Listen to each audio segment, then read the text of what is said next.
with especially the youth, I know with all this urge growing up and things like that.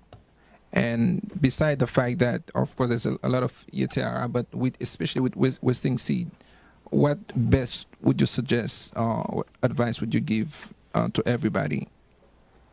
The biggest thing is to begin by watching your eyes. Watch your eyes on where you go on the internet.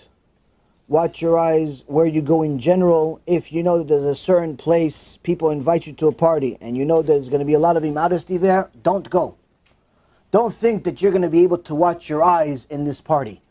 So the Gemara in Bava Metzia says that there's a guy that has to go from one place to another, and he has two options. He's in a hurry.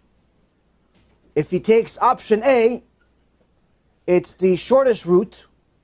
It's the shortest route, but it's full of immodesty. The second one is much, much longer, but it's clear. It's much, much longer, he's clear. Nothing, there's nobody there. But it's going to take him 50% more time. So he decides to go on the shorter route and close his eyes the whole time. So he doesn't see anything. And that's what he does. He goes, he closes his eyes, this, eventually gets to his destination. So the Gemara says, so what's his deen in Shemaim? Tzaddik, no? Righteous, he closed his eyes, he didn't see anything. Gemara says, Rashahu is wicked. Wicked of wicked. Why wicked? He didn't what? He didn't see anything. He says, this guy not only is a Rasha, he's arrogant. What made him think that he can go into an immodest place and overcome his Yetzirah? Even though he overcame his Yetzirah now, what makes him think that he's going to overcome it next time? The fact that he took that chance means he doesn't understand what it means to sin, means he's arrogant, he doesn't understand anything, he's a wicked person. Which means that a person is not allowed to allow themselves to go to any place of immodesty. If you have a family member that invites you to a party, a wedding, a bar mitzvah, a bat mitzvah, whatever mitzvah, and you know that that place has mixed dancing, under no condition are you allowed to attend. You're not allowed to attend, to such an extent that the Torah says, Areg ve'al ya'avor. It's better the person dies and doesn't go to a mixed dancing party. Why? Because every single time men and women dance in public, it's considered gilui arayot, it's considered a sex crime. You're not allowed to show affection to the opposite sex, even if it's your wife, in public. And when they're dancing, the Sefer Hasidim says that wedding is not only full of people, it's full of demons that they're creating. And all of the people that attend take those demons home with them. That's why a lot of divorces come out of these parties, a lot of cheating comes out of these parties, a lot of problems come out of these parties. I know one particular couple, we tried giving them advice not to have a mixed dancing party. No matter what we did, no one wanted to listen. Yelling, screaming, crying, sending letters, sending books, making videos, anything and everything you can imagine, we did. They said, no, we have to have, the family is all secular, even though we keep Shabbat. Still, you know, everybody's going to drive us crazy if we have a mixed dancing party. If we can't do it. We can't do that kind of wedding like the Haridim. We're not Haridi. I said, it doesn't matter if you're Haridi. You're Jewish, you're not allowed to have a mixed dancing party. They didn't want to listen.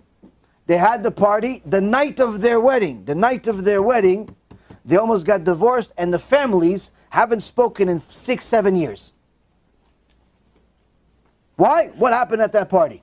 Another one also gave them advice. Don't have this mixed dancing parties. Yeah, but it's only a bat mitzvah. She's only 12. What's the big deal? I said 12 years old, according to the Torah, is a full-grown woman. She dances with a guy, that's gilui arayot.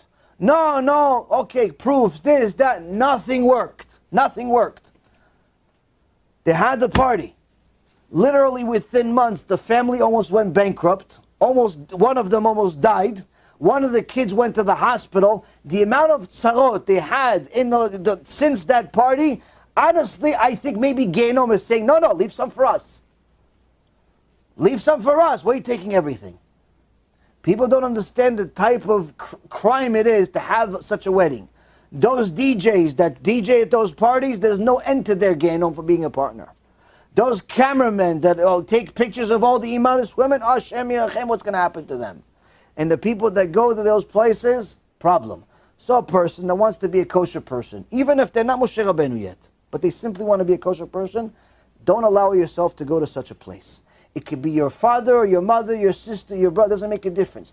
Don't allow your neshama to go and be part of such a big crime against Hashem. Don't allow your neshama. Don't allow your neshama to go to a party where you know there's going to be immodesty there. Don't allow your neshama to go to a place where you know there's immodesty. You know that there's a certain store that everybody that walks there, everybody that goes there is Hashem Yirachem. For example, the malls here in Florida. Baruch Hashem, I've only been at once and I never went again. 5 years ago, we wanted to get something for a phone. The only store that was in the mall. We went, literally, 37 seconds and ran out. I've never been to the mall again since then. I barely live in the house anyway. Why? I said, the mall, the beach, same thing. Here in Florida, same thing. So if you want to watch your eyes, you cannot go to a mall. You cannot go to a lot of places. Now you can say, wait, so what am I going to do, stay home all day? No, you go to the kollel. Kollel, home, work. Limit yourself. Why? You have to watch your eyes. It's difficult, I understand. What do you think, being a tzaddik that has Gan Eden is supposed to be easy? If it was easy, everybody would be in Gan Eden. So you have to watch your eyes. You have to, like I said before, watch your behavior, be a modest man as well as a woman. You have to choose your friends carefully. Just because they're your friends growing up doesn't mean they need to be your friends once you've grown up. Interests change, lives change, mindsets change. If your minds are alike and you continue to think alike and you continue to be on the same road, your friendship can continue to grow. But if he's an atheist and you're trying to be an Eved Hashem, your friendship cannot continue, at least not to the same extent. Why? He's an enemy of God. You're trying to be a friend of God. So the point is that yes, tshuva is hard at times on the heart. But I promise you, if you continue standing strong for HaKadosh Baruch Hu, you're only going to win in the end. You're only going to win.